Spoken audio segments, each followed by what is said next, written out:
Pam, thank you so much for doing this interview for Jubilee Leadership. We've known each other quite a long time, haven't we? Hey, I've known you longer than you've known me, actually, because I used to look at you from afar. That's a bit of a creepy beginning. No, I introduced myself to Andy at one lunch in Worthing, and I said, actually, I've known you for about 5 years because I led worship at an event that you spoke at, and you were like, was it? Oh. Trying your best to sound like you remembered me, but yeah, it was a long time before. He was definitely bluffing, Colin. He definitely yeah, he was definitely, yeah. Very good at that. But our paths crossed in Luton, didn't they, originally? Yes, that was the only time, that one event where I was leading worship, you were speaking at some youth event, I think it was. So yeah, wow. But we didn't really get to be friends until Worthing days, I think. Yeah, and my recollection of Worthing days is that actually our breakfasts were one of the highlights of my time there. I so appreciated your friendship. We were both pastoring churches in Worthing, weren't we? And yeah, we were. Yeah. Yay, Worthing. We were supporting each other. Yeah, encouraging each other. Yeah. I think Pam and I had a few conversations and shared the challenges of being pastor's wife. We were off earning the money, Karen. Yeah, we were. That's right. So, guys, we're talking to you. Where are you right now? We are in South Africa. The closest city is Durban. We're probably about an hour away from Durban inland. Okay. And you moved from Worthing to South Africa in 2015. Do you just want to tell us a bit about where the family were? You know how that came about, really? Okay. So, leading the church there in Worthing, we got to know some of the people that were planting churches over in South Africa, and that became quite an important relationship for us as a church. So we used to take teams over to South Africa, and particularly to some churches in Lesotho as well, where eventually, after a while, Pam and I chatted about it and said, wouldn't it be fun to take 3 months off from leading the church in Worthing and go and spend a sort of a long time there, just getting to know the world there. And it was so different from anything that we had ever been in before. And we were meant to be helping these churches, and I felt like we were doing an absolutely useless job with that. So we, after a little while, that was 2013, and we took 3 months to go and we lived in Lesotho, which is a little landlocked country inside South Africa. Very mountainous, beautiful country, and got to know the people, got to know some people that we were working with, but really got to know them as friends. We came back from that trip and sort of laid it before some of the other leaders that we trusted and said, look, this is what we're feeling. What do you think? And pretty much all of them just said, they couldn't wait. They're like, yeah, you should definitely go. They said we've been waiting for you to tell us this. We can see it's been coming. We've just been waiting for that time when you actually decide, now's the time. And it was a kind of a crucial moment. Our kids, Finn was just into high school, and our second Isaac was coming into high school the following year and all that kind of stuff. So we knew that if we didn't do it then it would be another probably 10 years before we actually had the opportunity to do anything like that again. And I think so with all those things. That was such a long answer. Sorry, guys. They're long stories, aren't they? That's the thing. Yeah, they are. Well, this is the thing. This isn't a kind of a one-off prophetic word or whatever. This is kind of the way your life's been shaped for many years before that, and the dreams and the visions that are in your heart, I think, that God kind of puts there, and at the right time, they just start to flourish, and you start to think, oh, I don't want to do anything else. Cerys and I are discovering, talking to leaders, that actually we go into things thinking that God's called us to something, but actually often it morphs into something's not that wasn't quite as we imagined it was going to be. Has that been your experience? And I remember I thought, I'm going to have a simpler life. Because in Britain, I remember thinking like we weren't really affording like holidays that our friends were having, and we weren't struggling, but you know, I was happy to think, okay, we're going to have a much simpler life and less of this like materialism and everything. And then we got there, and I remember being at the school and just seeing this massive queue of cars, a bit like an American movie, 4x4s. Yeah, where they're dropping off the kids at the school gate, and people weren't walking or cycling to school or anything. And I remember seeing this massive traffic jam, thinking, oh. And then because of the nature of the education system here, they ended up in quite fancy schools. So actually, we had more pressure than ever about like what trainers you've got, and people had holiday homes and all this kind of thing. So that was a massive shock. And then also I was so up for this adventure, like, yes, we'll go to Lesotho and we'll do this and we'll do that. And I couldn't do anything because, of course, I was on school runs and the kids weren't able to be independent at all. And they were also really struggling, of course, like we all were.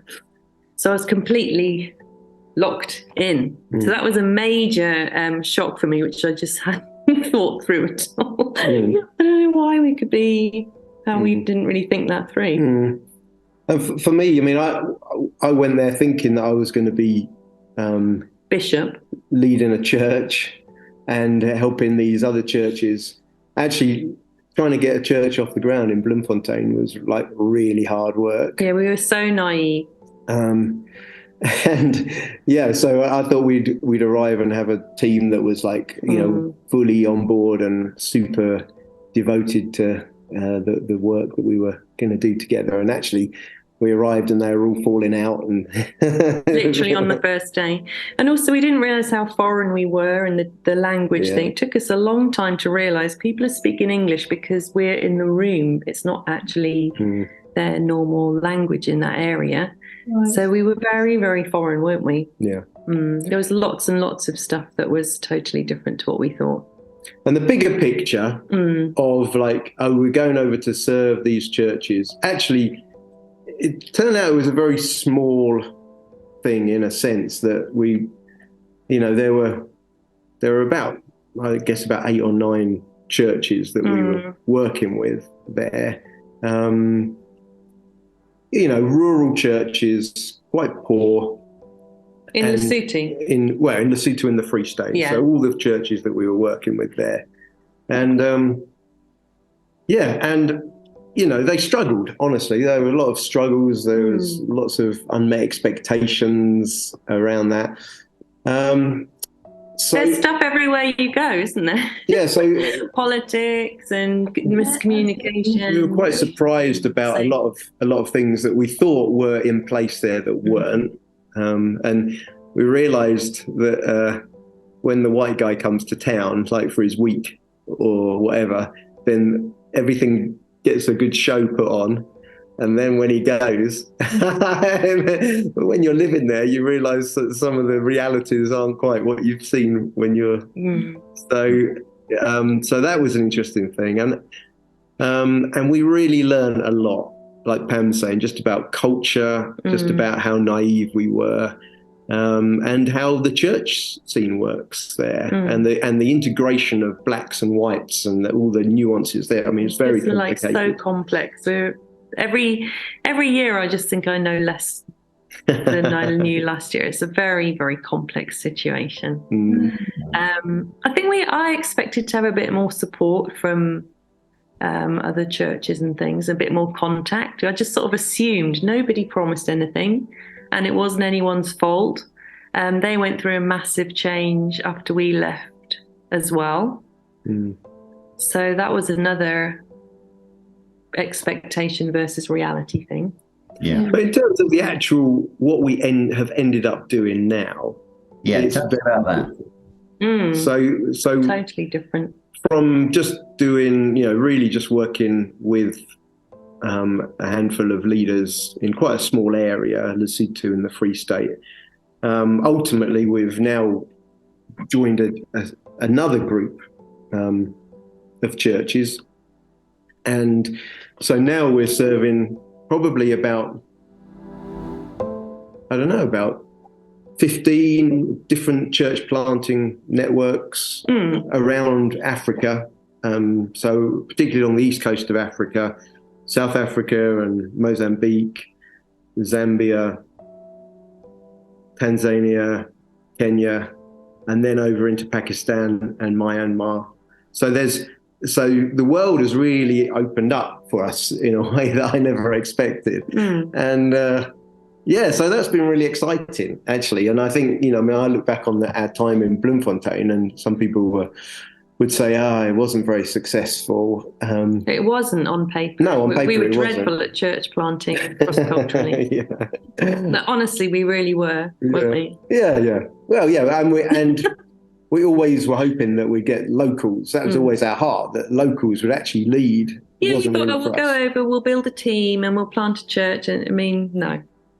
But anyway, all I'm trying to say about Bloemfontein, thanks for your input there, Pam, is that with all the hardships and the difficulties and the unanswered prayers that we were praying, calling out to God, for this thing that we really felt should be working and wasn't, ultimately he was actually teaching us other lessons which have equipped us for now doing something which is on a much bigger scale, actually, and is serving a lot more churches, and I think is being much more useful to the church worldwide than ever we were when we were just in that little place in Bloemfontein. That was our training ground. So amazing. So yeah, like you say, you think you're following a call and you think you know what you're going to do, and actually God kind of takes you on a pathway which you didn't quite expect. And for me personally, I mean, I really was quite stuck there, and it's like a bit of a deserty area. It's so beautiful. I actually really love Bloemfontein. South Africans aren't very kind about it on the whole, but I quite love it. Anyway, the point is I was kind of in the middle of nowhere in the desert, and you can guess what God got busy doing with me, because I was stuck there, and he doesn't waste opportunities like that. So it was really painful, but he did so much in my character and in my healing, really, inner healing, things I would never have got down to and got so desperate about that I needed him to do. So I wouldn't swap that time for anything, but it was flipping hard work, wasn't it? I had things wrestled off me that I really held dear, and So God had a totally different agenda to us. That's one of the convictions for us at Jubilee Leadership. It's just this whole thing that God uses the challenges of leadership to do the deep work in us, and that's both a privilege but no, I've never met anybody who enjoys the process. Yeah. So, just bottom line for us, Colin and Pam, when you're working with these churches across Africa or in Pakistan and Myanmar, what is it that you're actually doing with them? Yeah. So we've basically, the churches that we're now working with are all independent networks of churches, and they're mostly in rural areas, so they don't have access to lots of training. They usually have been sort of planted by one particular leader who's gone off and independently planted his churches, who's had a little bit of training maybe, but not very much. And most of those guys can't afford what we would call theological training. They can't afford the time. They've got jobs, they're working, they can't afford the time off. And the fees that you're paying, even over here, are huge. So really, there's no way that most of these guys can get trained, but they do a fantastic job. And like I say, they've planted numbers of churches, some of them 10, 20 churches, but they do what they can to raise up their leaders. But what we notice is that the next generation of leaders almost never raise up their own leaders, because they've not really been trained themselves, and so they don't know how to train, and they don't really know what to train. So my role is really to work alongside these networks of churches, particularly the leaders of these networks, and to help them to shape training for their network of churches. So I provide the kind of a basic theological training, and then other sort of other aspects of training that we feel are kind of basic foundations that you'd hope to have in any of your church leaders. And so, it's a much simpler course, it's much cheaper, it's much quicker to do, and hopefully it's much more reproducible. So the aim is that once I've trained those guys, that they are then equipped. Both I translate the material into their own languages so that then they can use it to then train their next generation of leaders. So that's it translated. Yes, I don't personally translate. It's not like the word. I was really impressed. We were impressed. But that was about to go to a new level. It sounds really exciting and purposeful. But give us a few highlights, Colin, of ministry. Give us a few. Yeah. Okay. So I guess one of my favourites is the guys I work with in Mozambique. So there's a guy there in Mozambique that we work with. He's got about 10 guys that he works with that are all planting churches. So there's probably about 120, 140 churches that he has been involved in, sort of inspiring. And again, it's one of these things where they've planted, but they haven't had any training.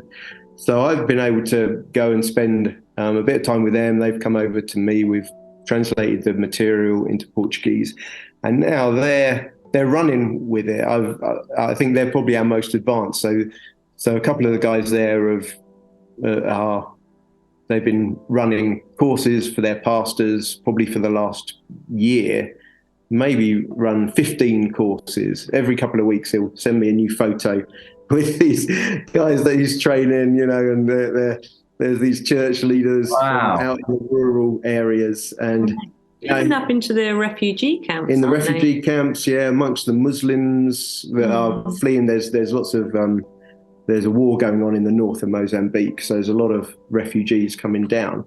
So they're church planting into those areas as well, and so I mean, it's awesome to see that and see them taking hold of it, and they seem to have really grasped it well. The big thing for me is that the theological stuff is all based around telling the story of the Bible and helping people to understand. Most of the training that's been done here comes from the West, and it's basically a systematic type approach to theology. And it doesn't really sit well with most of the guys here that are much more storytelling cultures. So we've taken that kind of approach and just train them in telling the story and helping them to see the story of the Bible and how then they can fit their theological, understanding into that. And so some of these guys have really grasped that well and have been able to communicate that. So even to the point where one of the guys who I've never actually spoken to him, he doesn't speak English. So it's all done through communication, through translation. But he's then taken some of the material, and now I think in the last 8 months he's planted 3 churches just by going into new areas and saying, I want to tell you the story of the Bible. It's like a revelation to him. So he's now doing it, and he's gathering people and teaching them the Bible in a way that they've never really learned it before. Who's that from? That's Domingos. Oh. So those kind of things, that's where I get very excited about and think, this is why I'm here. This is why we've kind of given this stuff. And, I do believe in it. I thoroughly believe once I get in a room with those pastors and start teaching it in a way like this, I've yet to have a course where the majority of them are saying, wow, we've never seen the Bible like this before. This is, has been such a help to us.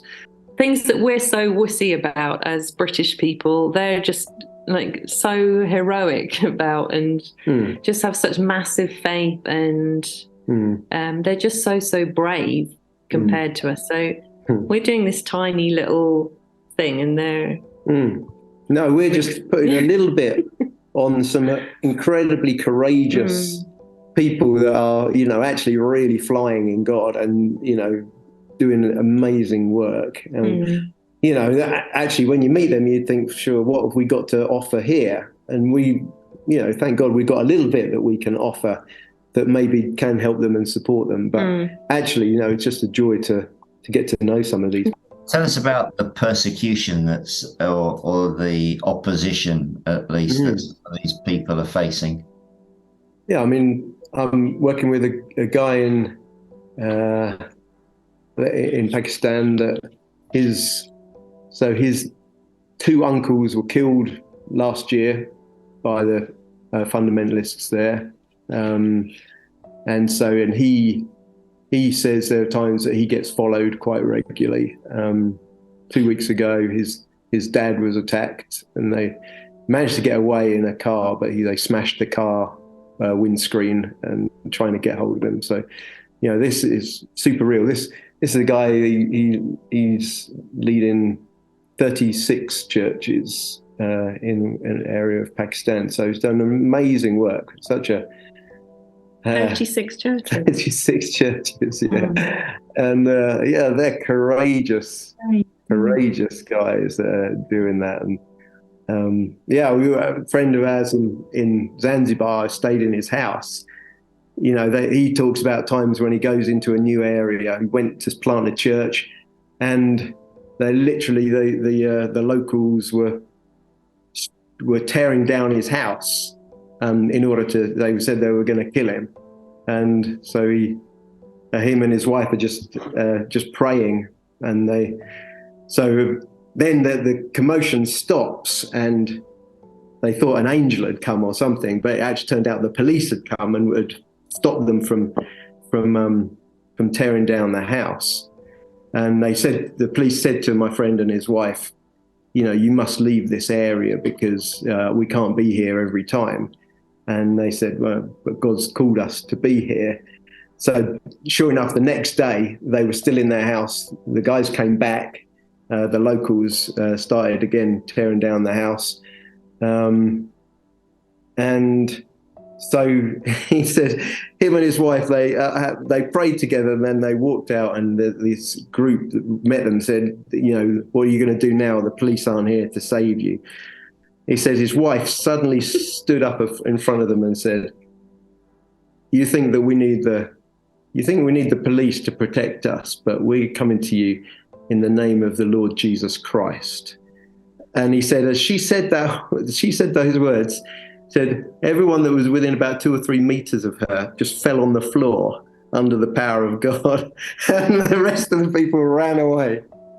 So he said after that, they just nobody even came near them because they were so frightened of they understood it to be witchcraft. But obviously we're aware of God being sovereign in that and doing some amazing things. So he's planted, I think, maybe 12 churches in Zanzibar itself. And that is, in that kind of 98% Muslim, it's like they're really hardcore to do that. Every time you go to a new area, you can't even tell them that you're planting a church. You just have to live there for a while and share the gospel with a few neighbors until you find they become Christians, and then you can start a church. Because if you start a church and then that you get reported by the neighbors, then you'll get kicked out. So you have to do it very carefully. So his latest thing, he wants to go and plant a church on an island called Pemba Island, which is next to Zanzibar, which has got no known Christians on that island. So that's like 100% Muslim. And if anyone finds out that you're a Christian, then you get kicked off the island. So that's his latest plan, is to go for a plant a church there. So. So these guys are heroes, as you can imagine, and we learn so much from them. Tell us about the challenges. Tell us about the really. No, but I mean, it's just nothing compared to all that stuff, is it? I know, yeah. I mean, great though, isn't it? But things like real. electricity shortages. Is that on the BBC News or not over there? That South Africa's having a power kind of crisis. No, not recently. Well, at least I haven't heard or seen it. So what's happening? So that's a thing, and just like things not working. 8 to 10 hours of power cuts in a day. Every day. It goes through seasons. At the moment, it's not so bad, but a few weeks ago, it was up to about 8-10 hours in some of the main cities. And It's crazy because people trying to run businesses or, hospitals, everything. I missed the team aspect that we had when I was in Worthing. I had a lovely, lovely team that I worked with in the church there. And so now I'm feeling like, we're kind of got a team again like that, that works as well. Right. So that's been brilliant. I really missed that when we were, in other places. In fact, that's really why we moved. It wasn't just the sort of ministry opportunities, honestly. It was I just needed to be in team. We were very lonely in Bloemfontein, and it wasn't good for any of us. We desperately needed others around us. So that was one of our things to move where we knew we'd have team and people that could work with us. And we have been through some pretty dark times with the kids in various things, but they've actually come through. No, it was terrifying. There was some times where I just thought this is being too costly. I never wanted to be that family that sacrificed your kids for some kind of ministry. And when they weren't in any youth groups and didn't have any role models, and you don't really know their friends or their friends' families, and I was so unhappy with God at that time. Because it was the opposite of what I had hoped for them. So that was really hard. But miraculously, they've always been friends with us, haven't they? And they've stayed soft-hearted to God. So, I mean, that is the grace of God, isn't it? Yeah, it is. Yeah. That's wonderful. That's good to hear. Yeah. Tell us about leadership lessons. Looking back on these last 7-8 years, you've shared one already about how essential being in team is. What are the other big leadership lessons that you kind of have picked up along the way? I think I read a quote, and I was trying to think where it's from, and I can't remember it. But was it Andy? It might have been Andy McCulloch. No, I met Andy Hickford. I still got your book, by the way, when I was talking about Christian books. No. So this quote was that you find God at work on the fringes of ecclesiastical power. That was the quote. And so I would never have understood that, but this has been the joy for me, is coming outside of my old church structures. And there was a real power base in that. Actually, the power base was in England. I used to be part of the power base, actually. Yeah. I didn't realize it at the time, but I was. Yeah. And I moved out and then subsequently left that church group and went and started working on the fringes of these independent church networks that nobody knows about, that are not connected anywhere, and just seeing the amazing things that God does in those places that are kind of unheard of. People aren't getting salaries. They're literally trusting God for their food for the next day or the next week, and just seeing amazing people that are doing this stuff, and to be part of their lives is such an amazing privilege. So I think, I've learned a lot in that sense. I think, that, when Jesus says to his disciples, he sends them out and he says, when you go, don't take anything with you. And And it struck me that he often places us in those places of vulnerability. Yes. Because that's where we learn about trust, and we learn about reliance on God. And often we in our, I'm going to say in our Western church, certainly me in my Western church I was very good at kind of staying in the comfort zone. And, I think God had to sort of ease me out of that. It wasn't in my power to stay. Actually, I got eased out. And it was good for me.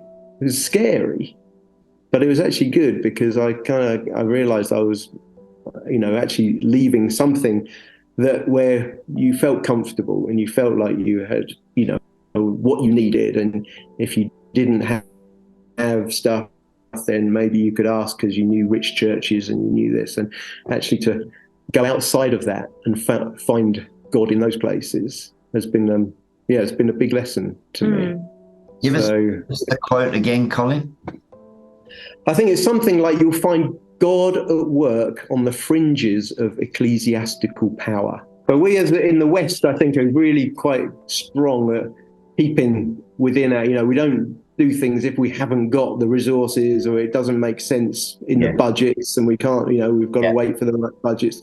And, the people that I'm with now have never even heard that kind of language. They wouldn't understand it at all. I went to Zambia with a guy last week, and I said to him, when have you actually had a salary in your life? This is a guy in his 50s. He said, I've never had a salary. Never. It's every month we're trusting God somehow to get our money. Never. And he's planted 14 churches, this guy, and he's never had a salary. So I can't even get my head around it. He said, I never, even before I was in church leading, I never had a salary. I never had a job. So, yeah, that's the way guys live. And it's not just about money and resources, is it? It's just about learning. I mean, we'll never learn this properly, but trying to be okay with being a bit powerless. I can't explain it. Yeah. But we're in Britain, we're just not very good at not knowing how things are going to turn out, and we have everything buttoned down. And even if you're in trouble, you can phone someone. You can phone the police. You can phone your neighbour. You've got power, and you've got your British passport. I mean, how privileged is that? I'd never even thought about that. You speak the language that everybody speaks around. I'd never thought about that. I'd never thought how amazing the Queen was until I wasn't under her rule anymore. Do you know what I mean? Yeah. And then suddenly you're in this place where, it's a bit of a dramatic example, but we used to get sewage coming up in our old house in Bloemfontein, didn't we? And it would flood. And we just could not get anyone to come and help us. It would go on for days. And it would literally be coming out of the plug holes it was grim. Down the driveway. Just man. 4 hours a day. And as British people, you're used to saying, come on, get this sorted, blah, blah, blah. Here we are with our Visa card or whatever. And we've had lots of times of feeling powerless, even this visa thing now, where there's just nothing you can do. And I just feel like God's been teaching us stuff through that we would never have learned, would we? No, you are outside of your control. And it's actually, it can be a good place to be if you can deal with it. I kind of like being in control. Yeah, there are certain times. But it just makes you realise that. It makes you realise just how you make your decisions, and you'll stay within those boundaries. And somehow God just seems to enlarge you at times. But I mean, we're sounding a bit dramatic. It's all been very gentle, really, when you look back, hasn't it? Yeah. God just stretches you gradually, doesn't he? And little by little. Yeah. So I think along with that one, I mean, I found it very interesting, my recent trip to the UK, and because we we covered, I think I had meetings with something like 23 church leaders in 2 weeks or something like that. So fun times. yeah, so it was a serious bit of networking there. And the picture that I got, which was very interesting, was that there's a number of churches that are growing in the UK.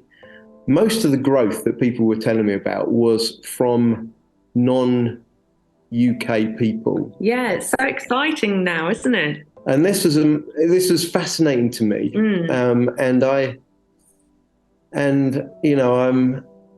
I've just realised that this is a real challenge to the British church, because when we love having people in our churches, of course we do, and I'm pretty sure most of us, love to have whatever colour, whatever languages, we celebrate that. Yeah. But we're not very good at spotting leadership in other cultures.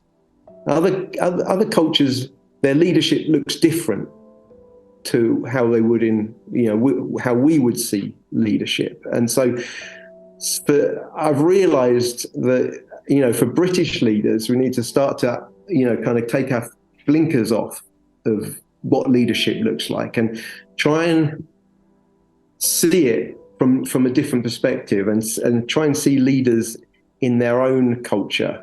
Like we've been working cross-culturally in churches now for a number of years, and what I've realized is that the Western culture tends to dominate.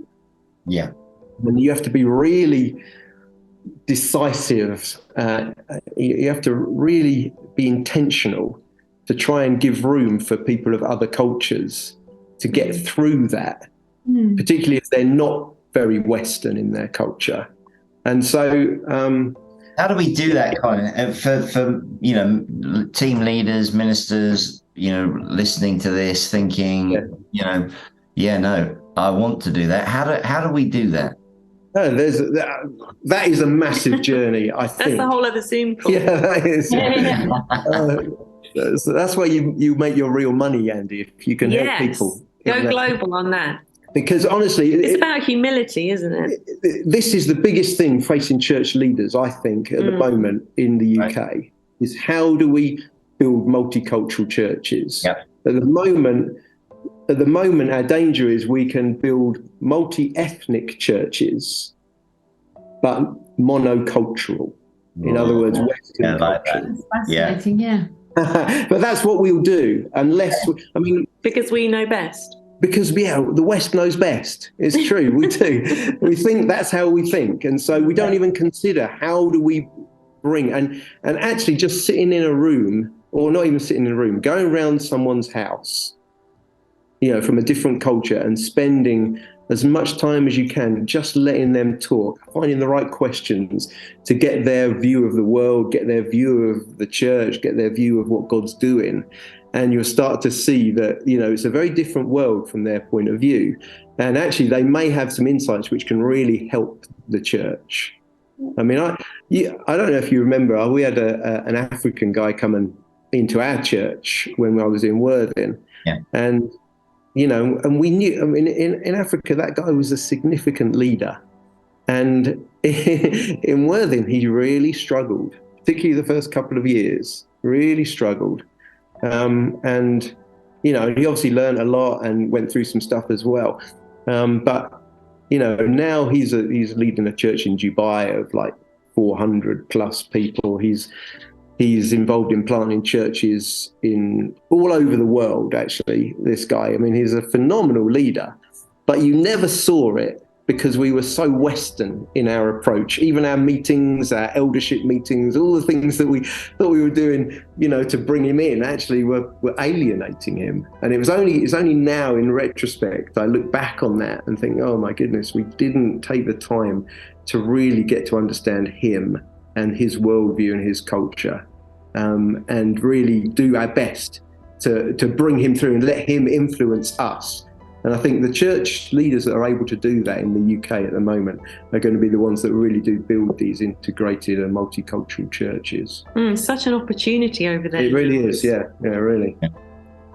That's fantastic. Thank you. I think this has just been really rich, and we have really enjoyed listening to all of this stuff. And I think there'll be others who will really appreciate hearing. I mean, it's a very, very courageous story, genuinely courageous story, with for both you guys and for your family as well. So we're very proud of you both. Yeah. Thanks, Kev. But for those who listen to this and think this is amazing, and we are inspired and in awe of these guys, and we'd really love to support you moving forward, how do they go about that? They could pray that we could get a bank account. That would be a good start. we haven't been able to do that yet. But you can keep in touch via Instagram or Facebook, Mobilise Global. Mobilise Global, is that with yeah, an it's S or spelled a the Z? English way, not the American way. It's got an S, not a Z, thank you. And Website is mobiliseglobal.org. yeah. So that gives you a big, sort of the bigger picture of who we are. It shows you some of the materials we're using, gives you some links to Facebook, Instagram, and to give as well. So if anyone wants to give financially, then you can do that through the website. Oh, is there a link on there now? Yeah, we're still getting sorted, really. And there's a newsletter you could sign up for as well. And you can do that on the website, presumably. Yeah, through the website. Great. Mobilise Global. Yeah. Yeah. So go and take a look. Yeah.